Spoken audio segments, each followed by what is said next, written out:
Edit your recorded video using InShot app.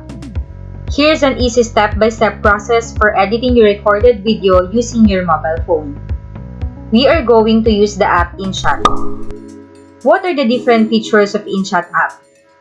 InShot is a video editing application used to trim a video, remove the middle part of the video, split video, merge clips, or adjust the speed of the video. You can also add filters and effects. There is a free background music and you can also add a voiceover. You can add pictures, stickers, and text to your video. Make sure you already downloaded the InShot app on your mobile phone. Here are the steps on how to use the InShot app. First, open InShot free version.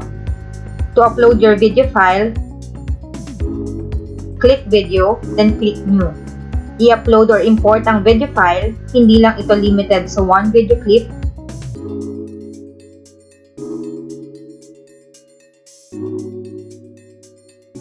Pwede ka din mag-add ng 2 or more video clips, then click Check.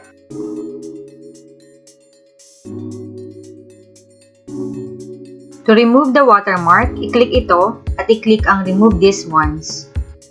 Kung gusto mong mag-add ng iba pang photo or video, i-click itong plus sign sa left side at i-click ang Check. Kung gusto mong mag-rearrange ng sequence ng video clips, i-long press lamang ang video at i-drag and drop sa tamang posisyon.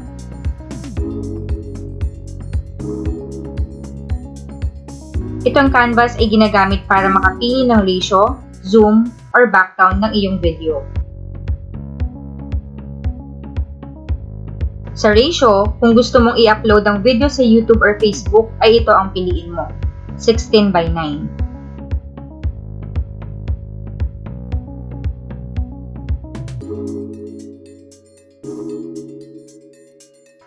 Pinch to zoom in or zoom out.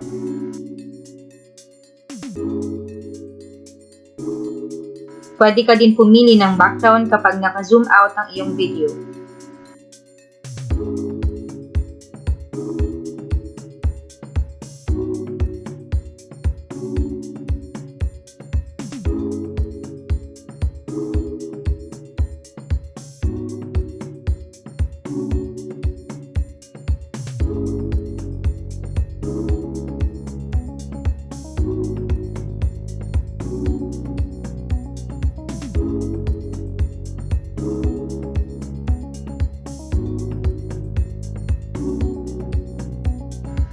To add a background music, i-click itong music na button,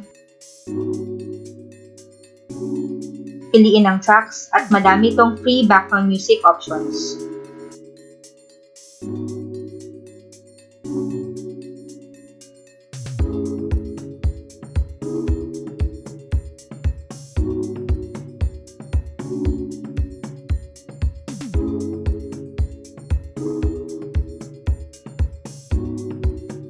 Pwedeng i-preview, i-download, at i-click ang copy para makuha ang name ng artist at i-paste sa description ng video na i-upload mo. Then click Use kapag yun na ang napili mong music.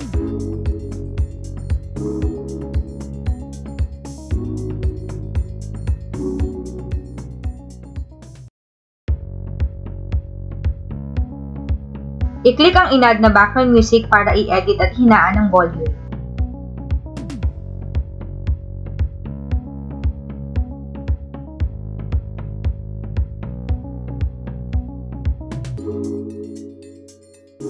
At i-click ang duplicate kung ito ang gagamitin mo sa buong video.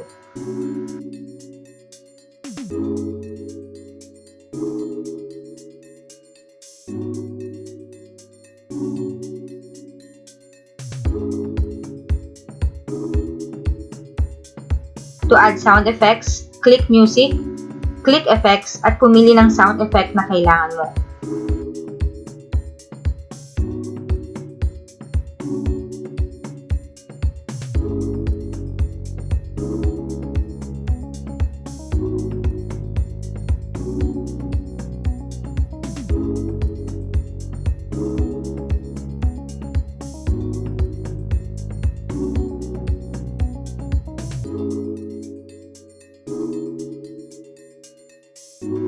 Dito ka din pwedeng mag-voice over. Again, sa music na button, click record at agad na magkakaroon ng countdown bago mag-start ang voice recording. Tandaan, kung sa umpisa ng video ka nakaklik ay doon mag-i-start ang voice record, pero pwede mo pa rin itong i-move. Then click check.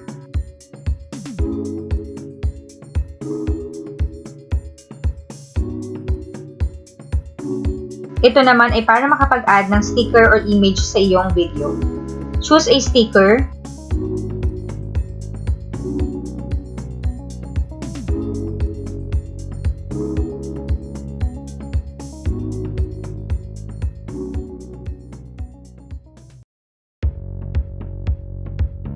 Resize and move to your preferred position.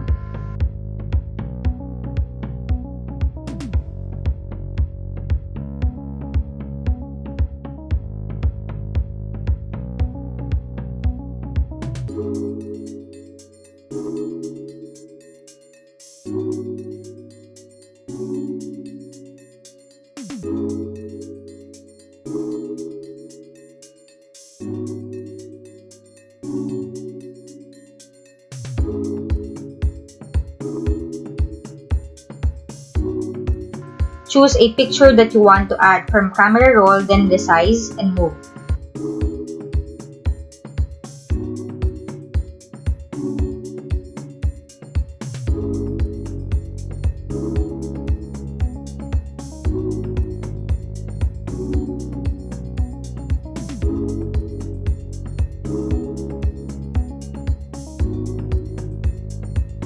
I-click ang sticker or picture kung gaano kahaba o katagal ito mag-a-appear sa video.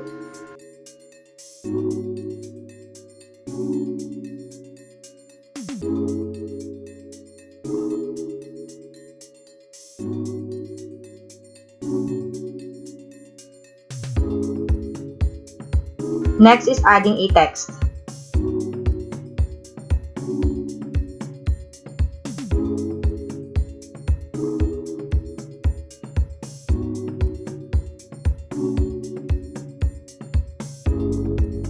I-click ito para makapili ng font color, border, shadow, label, or yung background color, at opacity.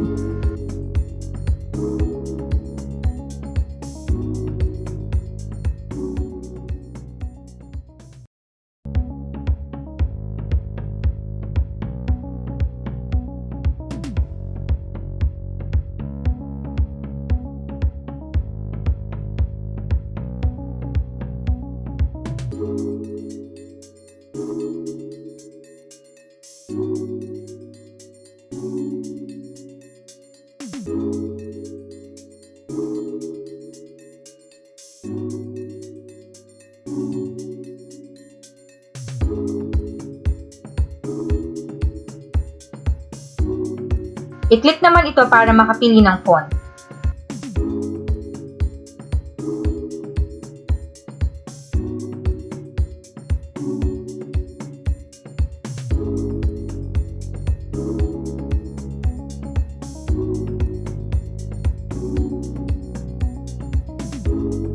At i-click ito para makapili ng text animation.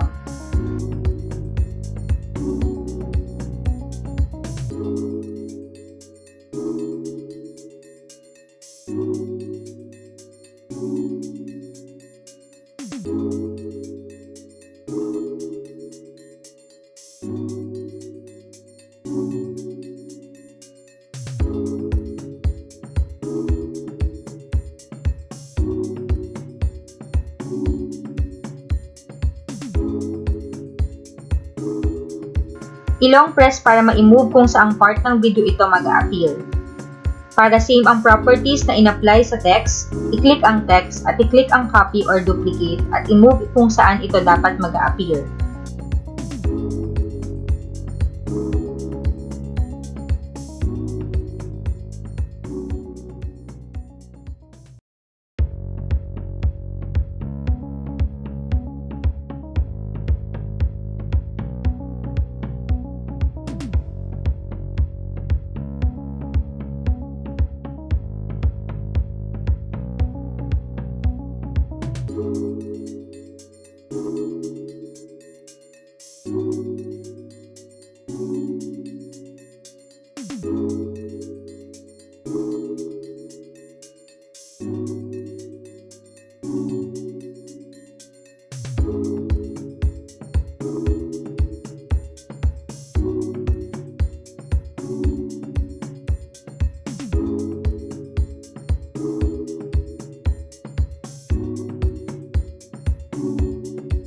Pwede ka din mag-add ng filter.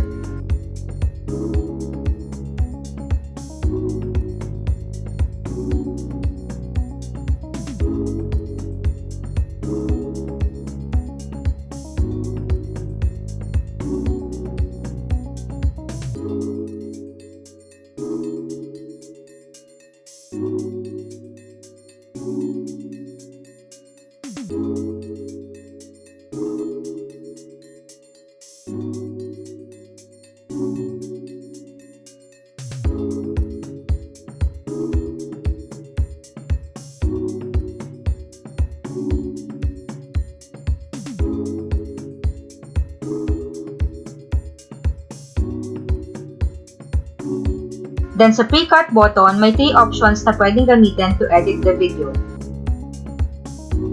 Trim, cut, split. Pwede mo i-trim ang start at end ng video.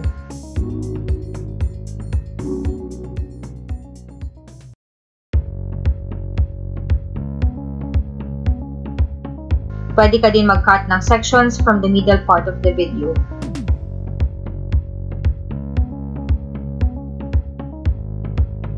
Or pwede din gamitin ang split tool para ma-cut out yung mga mali or hindi natin gustong isama na part ng video.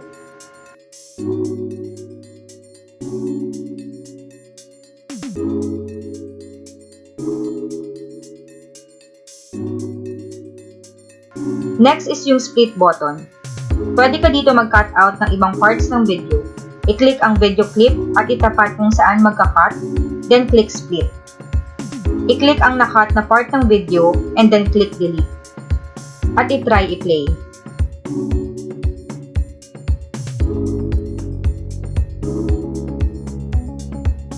Meron ding delete button. Sa volume ay pwede natin lakasan o hinaan ang video. At i-click ang apply to all.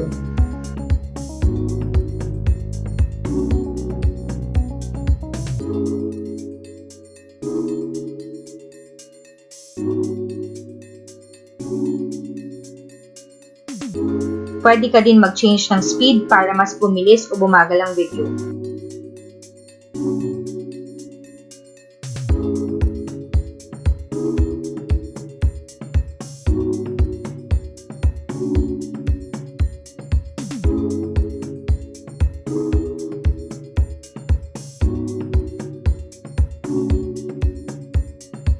You can also duplicate, rotate, flip, and use the other tools like freeze and reverse.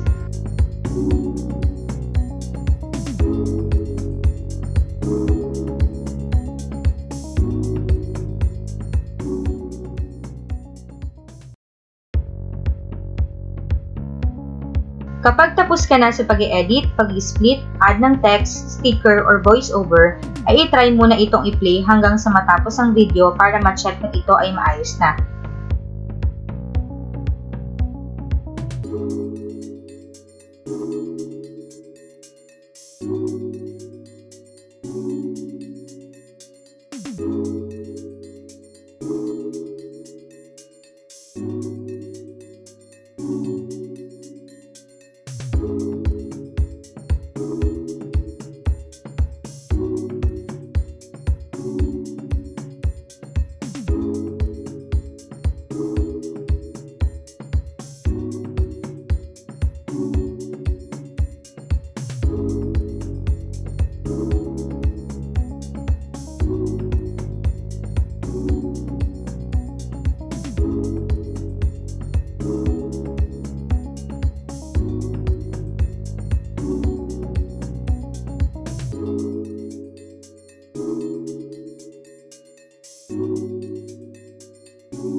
And then sa upper right corner, click save at hintayin na matapos itong mag-save automatically sa gallery ng iyong phone.